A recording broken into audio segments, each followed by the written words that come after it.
في إطار محاربة الجريمة المنظمة بشتى أنواعها، تمكن أفراد المجموعة الإقليمية للدرك الوطني بسيدي بالعباس من الإطاحة بشبكة إجرامية متكونة من شخصين تتراوح أعمارهم ما بين 20 و 35 سنة، مختصة بالمتاجرة بالمؤثرات العقلية لغرض الإتجار بها بطريقة غير مشروعة. استغلالا للمعلومة تم تشكيل دورية قصد مراقبة تحركات المشتبه به ليتم ضبطه على مستوى مدخل بلدية سيدي يعقوب طريق الوطني رقم 96. عند مشاهدته لأفراد الدورية قام برمي كيس بلاستيكي خارج المركبة.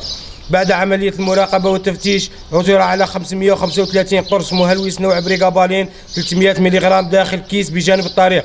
بعد استيفاء كل الإجراءات القانونية تم إيقاف المشتبه فيه، أين تم توقيف شخص آخر متورط في القضية، ولا يزال 3 أشخاص في حالة فرار.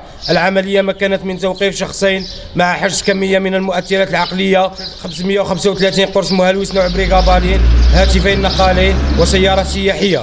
تم اتخاذ الإجراءات القانونية اللازمة في حق المشتبه فيهم لتقديمهم أمام الجهات القضائية المختصة.